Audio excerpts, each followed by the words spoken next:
गोपाल अपनी गाय नंदिनी का पूरा ख्याल रखता था। गोपाल की छोटी बहन आशा और गोपाल नंदिनी को गौ माता कहकर बुलाते थे और खुद की माँ के समान आदर भी करते थे।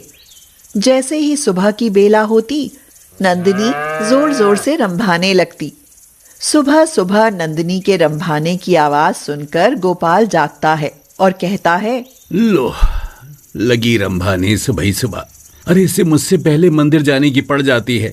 नंदिनी के रंभाने के साथ ही गोपाल जग जाता।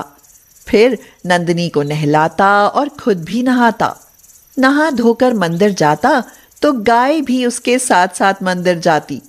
गोपाल जब तक मंदिर में दुर्गा माँ के दर्शन करके लौटता, नंदिनी आसपास घास चरती रहती और फिर मंदिर की सीढ़ियों के पास खड़ी होकर रंभाने लगती, मानो वह भी दुर्गा माँ की स्तुति करती हो।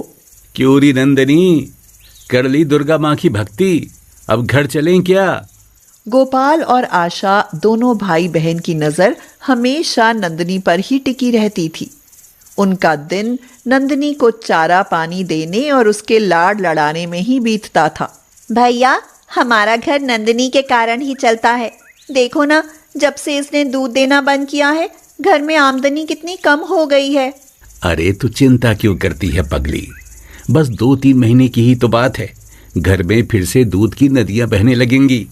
गांव के धन्नू लाला और उसकी पत्नी सरला की नजर काफी दिनों से गोपाल की गाय पर टिकी थी। वे शहर में एक डेयरी चलाते थे और इसीलिए उन्हें आए दिन नई नई गायें खरीदने की जरूरत होती थी। मैं तो कहूँ किसी भी तरह गोपाल की गाय खरीद लो, दोनों टाइम बाल्टी भर भर के दूध देती है। अरे सरला, कसम रुपए पैसे की, वो गाय तो मुझे भी बहुत पसंद है और अब मैं उसे गोपाल से लेकर ही रहूंगा। एक दिन गोपाल अपनी गाय के साथ दुर्गा माँ के मंदिर से घर लौट रहा होता है तो अचानक ही धन्नू लाला उसके रास्ते में आ जाता है। कसम रुपए पैसे की, क्यों बे गोपाल, तेरी गाय 7 महीने की गर्भवती है ना? हाँ लाला जी। तो तू उसे मुझे बेच दे, कसम रुपए पैसे की, अच्छा दाम दूंगा तुझे। धन्नू लाला जैसे ही गाय को बेचने की बात कहता है, गोपाल का तो दिमाग गर्म हो जाता है और वह कहता है, आपको गाय बेच दूं, ये जानते हुए भी कि आप गायों के तन से सारा दूध निचोड़ लेते हैं और जब वो दूध देना बंद कर देती हैं, उन्हें सड़कों पर गंदगी खाकर जीने के लिए छोड़ देते हैं। कसम रुपए पैसे की, बिना दूध वाली गाय को घर में रखकर करें भी क्या? पर लाला, मुझे अपनी गाय नहीं बेचनी। यह कहकर गोपाल अपनी गाय को लेकर आगे निकल जाता है और धन्नू लाला क्रोध में बड़बड़ाते हुए कहता है, कसम रुपए पैसे की, अब तेरी नंदिनी तो गई समझो। एक दिन गोपाल मंदिर में दुर्गा माँ की पूजा अर्चना करके जब मंदिर से बाहर आता है तो हैरान और परेशान हो उठता है। अरे नंदिनी कहाँ गई? इस समय तो वो हमेशा यहाँ मंदिर की सीढ़ियों के पास खड़ी होती थी। अरे गोपाल बेटा, इतना परेशान मत हो, अरे यहीं आसपास चल रही होगी कहीं, जा ढूंढ ले उसे। गोपाल नंदिनी को मंदिर के आसपास सब जगह ढूंढता है मगर नंदिनी कहीं दिखाई नहीं देती। कहाँ चली गई अचानक? पहले तो कभी ऐसा नहीं किया। आशा को जब नंदिनी के अचानक ही खो जाने के बारे में पता चला तो उसकी आंखों से आंसू निकल पड़े। वह बोली, भैया, मैं नंदिनी के बिना नहीं रह सकती, मुझे नंदिनी चाहिए, उसे कहीं से भी ढूंढ कर लाओ। तुम रो मत बहन, हमारी नंदिनी हमें जरूर मिल जाएगी। एक के बाद 2 और 2 के बाद 4 कई दिन बीत जाते हैं मगर नंदिनी का कहीं पता नहीं चलता। आशा नंदिनी की चिंता में खाना पीना ही छोड़ देती है। आशा, कुछ खा लो बहन, यूं कब तक भूखी रहोगी? मैं क्या करूं भैया, मुझे भूख ही नहीं लगती, हर समय नंदिनी की याद आती रहती है। उसे तो मैं भी नहीं भूल पाता, पता नहीं कहाँ और किस हाल में होगी हमारी नंदिनी। एक दिन गोपाल नंदिनी को ढूंढने जाता है तो धन्नू लाला उस पर हंसने लगता है और कहता है, कसम रुपए पैसे की, गोपाल बेटा, सुना है कि तेरी नंदिनी घर से भाग गई है। नंदिनी के बारे में ऐसा मत बोलो लाला, मैंने उसे अपनी माँ का दर्जा दिया है। माँ का दर्जा। पर उसने तो तुझे बेटे का दर्जा नहीं दिया ना। अगर देती तो क्या ऐसे भागती भला, हैं? नंदिनी घर से क्या गई, घर सूना ही हो गया।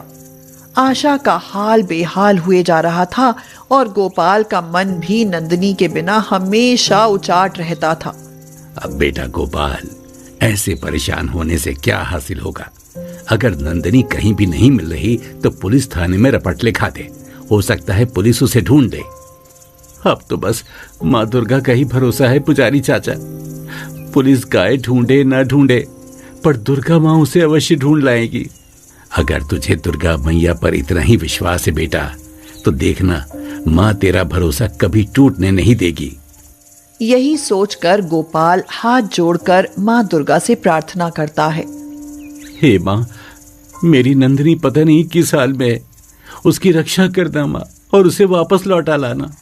आशा भी भूखी प्यासी हार थक कर रोते हुए माँ दुर्गा के चरणों में गिर पड़ती है और कहती है, हे माँ, जब तक हमारी नंदिनी घर वापस नहीं आएगी मैं अन्न जल ग्रहण नहीं करूंगी। हमारी नंदिनी को ले आओ ना माँ, ले आओ।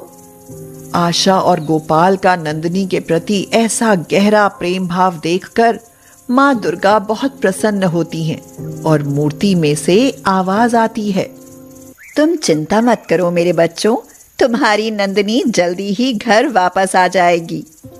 उस समय नंदिनी धन्नू लाला की गौशाला में कैद थी और निर्दयी ने उसे लोहे की जंजीरों से जकड़ रखा था। सरला बोली, अब हमें इसे तुरंत अपनी डेयरी में भेज देना चाहिए। गोपाल को इसके हमारे यहाँ होने का पता चल गया तो हवालात की हवा खानी पड़ सकती है। कसम रुपए पैसे की तुम बिल्कुल चिंता मत करो, मेरे आदमी आज ही इसे शहर पहुंचा देंगे। धन्नू लाला और उसकी पत्नी जैसे ही यह कहकर गौशाला से बाहर आते हैं, माँ दुर्गा अचानक से नंदिनी के सामने प्रकट होती हैं और उसे अपनी दिव्य शक्ति देती हैं। माँ से शक्ति मिलते ही नंदिनी लोहे की जंजीरों को तोड़ खुद को आजाद कर लेती है। सरला हैरानी से चिल्लाई, अरे यह क्या, गाय तो भाग रही है, उसे पकड़ो जी। जाएगी तो तभी ना जब मैं इसे जाने दूंगा। यह कहकर धन्नू लाला और उसकी पत्नी नंदिनी को वापस घेरने के लिए उसकी तरफ दौड़ते हैं, मगर नंदिनी उन्हें अपने सींगों पर उठाकर पटकने लगती है। हाय, मर गई, मेरी तो कमर ही टूट गई जी। हाय, पता नहीं अचानक इसमें इतनी ताकत कहाँ से आ गई। नंदिनी लाला की गौशाला से निकलकर गोपाल के घर की तरफ दौड़ने लगती है, मगर तभी बीच में मंदिर आ जाता है। नंदिनी वहां खड़ी होकर रंभाने लगती है। उसका रंभाना सुनते ही गोपाल भागते हुए आता है और कहता है, नंदिनी, नंदिनी, तू आ गई नंदिनी। फिर जैसे ही आशा को नंदिनी के लौट आने की खबर मिलती है, वह भी दौड़ते हुए आती है। आशा नंदिनी से लिपट कर कहती है, नंदिनी, मैं तो तेरे बिना मर ही गई थी। कहाँ चली गई थी तू नंदिनी, कहाँ चली गई थी? आशा यह कह ही रही थी कि तभी पीछे से धन्नू लाला और उसकी पत्नी गिरते पड़ते मंदिर के सामने पहुंच जाते हैं। उन दोनों के हाथ पैरों को लकवा मार गया था। हमें माफ कर दो गोपाल, हमने ही तेरी नंदिनी को चुराया था। हमने यह पाप किया है, इसीलिए तो दुर्गा मैया ने हमें लकवा का मरीज बना दिया। गोपाल एक बहुत ही भला आदमी था, उससे दूसरों का दुख देखा ना जाता था, इसीलिए उनको ऐसी बुरी हालत देखकर वह उन पर तरस खाने लगता है और कहता है, लाला, गौ माता की सेवा करने का व्रत लो और माँ दुर्गा से माफी मांग लो। हो सकता है कि माँ तुम्हें माफ कर दे। गोपाल के यह कहने पर धन्नू लाला और उसकी पत्नी दोनों माँ दुर्गा की मूर्ति के सामने लेटकर अपने पापों की माफी मांगते हैं और माँ दुर्गा की कृपा से उनका लकवा ठीक हो जाता है। फिर उस दिन के बाद से वे दोनों भी गोपाल की तरह सच्चे मन से गौ माता की सेवा करने लगते हैं।